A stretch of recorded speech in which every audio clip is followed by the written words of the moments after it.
Class कुछ बच्चों की डिमांड थी कि सर मेथड ऑफ सब्स्टिट्यूशन पे कुछ सवाल कराए जाएं, तो प्रतिस्थापन विधि के कुछ सवाल हम आप लोगों को करवा रहे हैं। ध्यान से इसको देखेंगे और पढ़ेंगे, एक ही बार में क्लियर हो जाएगा। चलो देखते हैं। आपके सामने दो इक्वेशन दी हुई है, एक दिया 3x + 2y = 11 और यह दिया 2x + 3y = 4। देखो भैया, ये कक्षा 8 का भी बेसिकली प्रतिस्थापन विधि कक्षा 8 में दिया हुआ और कक्षा 10 का टॉपिक है, ठीक है। तो कक्षा 10 में और 8 में ये टॉपिक दिया हुआ है प्रतिस्थापन विधि। अच्छा, सब्स्टिट्यूशन मेथड पहले हम लोग इसको अच्छे से सीख लेंगे, फिर आगे हम आपको विलोपन विधि और वज्रगुणन विधि भी पढ़ाएंगे। देखते हैं बेटा, इसको 3x + 2y = दिया हुआ 11 इक्वेशन नंबर फर्स्ट है और इक्वेशन नंबर सेकंड है। तो इनमें से क्या करते हैं कि पहले हम मान लेते हैं ये समीकरण नंबर 1 है और इसको मान लेते हैं समीकरण नंबर 2 है। अब क्या करेंगे, इन दोनों में से किसी एक समीकरण को हम लिख लेते हैं। तो चलो यहाँ हम पहला समीकरण उठा लेते हैं। ठीक है, 3x + 2y और बराबर में 11। ठीक है, अब देखो यहाँ चाहे x वाले को आप रोको या y वाले को रोको, एक को रोक लेना है। तो हम इस बार x वाले को रोक लेते हैं और यहाँ देखो बराबर 11, ये प्लस 2y है ना भैया। इसको जब हम दूसरी साइड ले जाएंगे यानी बराबर के दूसरी तरफ ले जाएंगे तो ये प्लस किसमें चेंज हो जाएगा, माइनस में चेंज हो जाएगा। तो यहाँ -2y हुआ, माइनस हुआ और ये 2y उधर गया, तो प्लस 2y था तो -2y हो गया। अब देखो x बराबर क्या होगा, तो 11 - 2y और बटा में 3 हो गया, ये अपान में चला जाएगा और इसको मान लीजिए समीकरण नंबर 3 या इक्वेशन नंबर 3। अब क्या करेंगे, putting the value of x in equation number second. देखो बेटा क्या करेंगे, putting the value of x in equation number second. अगर पहला समीकरण लेते हैं भैया, यहाँ जैसे पहला समीकरण लिख लेते हैं ना, तो हम दूसरे में x का मान रखेंगे या y का निकालेंगे तो y का रखेंगे। ठीक है, अगर दूसरा मान लो दूसरा सिलेक्ट करते हैं यहाँ तो पहले में रख के, ये इतना आपको याद रखना है। अब देखो क्या करना है, x बराबर आया 11 - 2y बटा 3। तो लिखेंगे क्या कि putting the value of x in equation number second, या हिंदी में लिख सकते हैं इसको कि x का मान समीकरण नंबर 2 में रखने पर। तो x का मान समीकरण लिखो यहाँ, x का मान समीकरण नंबर 2 में रखने पर, चाहे लिख लो x का मान समीकरण नंबर 2 में रखने पर, चाहे आप लिख सकते हैं putting the value of x in equation number second. अब देखो सेकंड क्या है, इक्वेशन देखो 2x + 3y 2x + 3y और इक्वल टू में कितना दिया है 4। वैल्यू यहाँ रखेंगे तो क्या हो जाएगा, 2x की वैल्यू है, x की वैल्यू यहाँ से पुट करते हैं, क्या लिखा है 11 - 2y/3। ठीक है, और प्लस 3y तो प्लस 3y ऐसे लिख दिए और इक्वल टू में 4 दिया है। देखो बेटा इधर सॉल्व करते हैं इसको, तो इसको हम ब्रैकेट को ओपन करेंगे। जैसे ओपन करेंगे ना, यहाँ क्या होता है न्यूमरेटर में गुणा लगाएंगे या फिर देखो न्यूमरेटर में गुणा लगा देते हैं। ठीक, जैसे ब्रैकेट ओपन होगा न्यूमरेटर में क्या कर देंगे, गुणा लगाएंगे, यानी अंश में क्या करेंगे, गुणा कर देंगे। ठीक है, तो देखो 2 का 11 से जब गुणा करेंगे कितना आएगा भैया 22, और 2 का हम किससे लगाएंगे 2 से। ठीक है, और यहाँ माइनस लगा दो। ठीक, और अपान में कितना लिखा है, हाँ 3 है तो 3 लिख दो, कोई दिक्कत नहीं। और यहाँ प्लस 3y था तो प्लस 3y और बराबर में क्या दिया था 4 दिया है। ठीक है, अब हम सबसे पहले देखो एक इसको मेथड बताते हैं कैसे करना है। या तो यहाँ 2 तरीके से लगता है, पहले देखो क्या हर बराबर है, क्या डिनोमिनेटर जो है इक्वल है, नहीं है, और नहीं है तो क्या करेंगे, यहाँ हम एलसीएम लेंगे। ठीक है, तो या तो एलसीएम ले लो या शेष ले। देखो यहाँ 3 है ना, तो इसको भी 3 बनाए, और 3 बनाने के लिए क्या करेंगे, 3 से मल्टीप्लाई करेंगे, और 3 से यहाँ मल्टीप्लाई कर लो और 3 से यहाँ भी मल्टीप्लाई कर दो।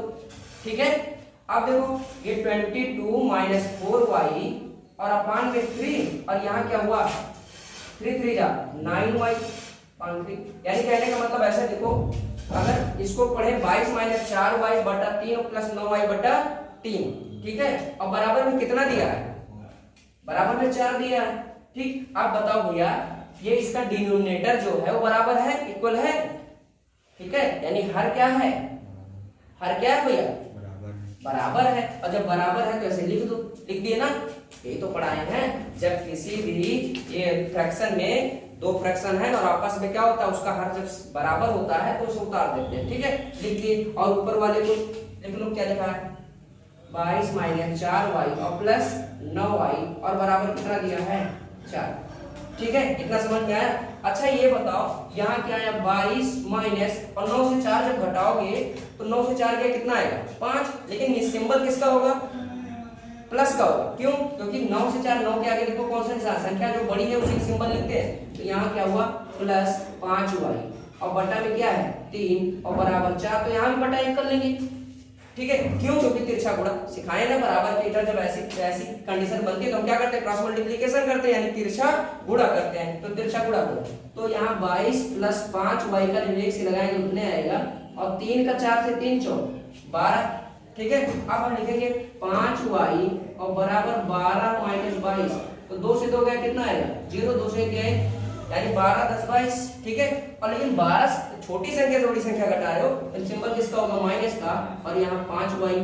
अब देखो y बराबर क्या हो जाएगा, y बराबर होगा माइनस 10 बटा 5, तो 5 एक कम 5, 5 दूनी 10, तो y बराबर कितना आ गया माइनस 2। बताओ y बराबर कितना आ गया माइनस 2 आ गया।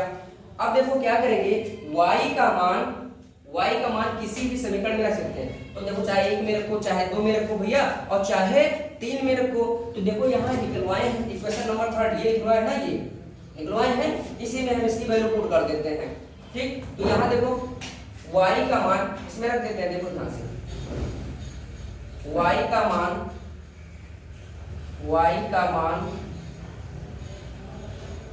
समीकरण नंबर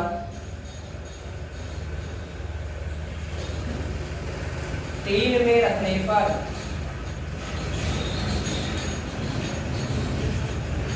समीकरण नंबर 3 में रखने पर, अच्छा समीकरण नंबर 3 क्या था, x बराबर 11 माइनस 2y और बटा 3, यही तो था, यही था ना।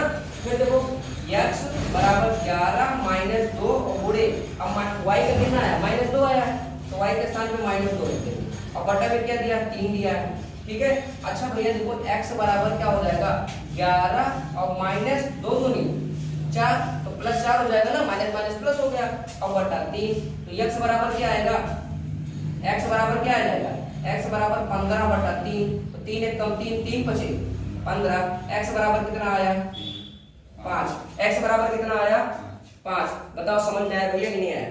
अब हम क्या करेंगे, यहाँ हम आपको सिखाते हैं उत्तर की जांच कैसे करते हैं, या चेक द आंसर को चेक करते हैं। देखो कैसे, किसी भी एक इक्वेशन को उठाओ उसमें आप मान रख के देखें। ठीक है, अगर बराबर आ जाता है तो आपका उत्तर सही है, नहीं तो गलत है। तो चेक करते हैं भैया। देखो पहला समीकरण ये था, इसी में रखते हैं। तो 3 गुणे x का मान कितना आया था, कितना आया था 5 आया था। ठीक है, और प्लस 2 गुणे y का मान कितना आया था माइनस 2 आया था, तो माइनस 2 लिख दी, और बराबर में कितना था 11। अब देखो बेटा इसको हल करेंगे तो इतना आना चाहिए, अगर 11 बराबर 11 किया गया तो इसका मतलब हमारा सवाल सही है। ऐसे हम दूसरे समीकरण में चेक कर सकते हैं, ऐसे हम तीसरे समीकरण में चेक कर सकते हैं। ठीक है, बिल्कुल कर सकते हैं। तो 3 बचे 15 और प्लस, लेकिन प्लस 2 दूनी 4 और माइनस है तो प्लस माइनस क्या होगा बेटा 15 माइनस 4 और बराबर 11, तो 11 बराबर 11 आया कि नहीं आया। तो जब left hand side equal to right hand side आया भैया, तो इसीलिए आपका सवाल कैसा है, ये सही है। बताओ सही समझ में आया कि नहीं आया। ये यहाँ हम आंसर चेक कर दिए। ठीक है, आप ऐसे दूसरे इक्वेशन नंबर 2 में रख के चेक कर सकते हैं, इक्वेशन नंबर 3 में चेक कर सकते हैं।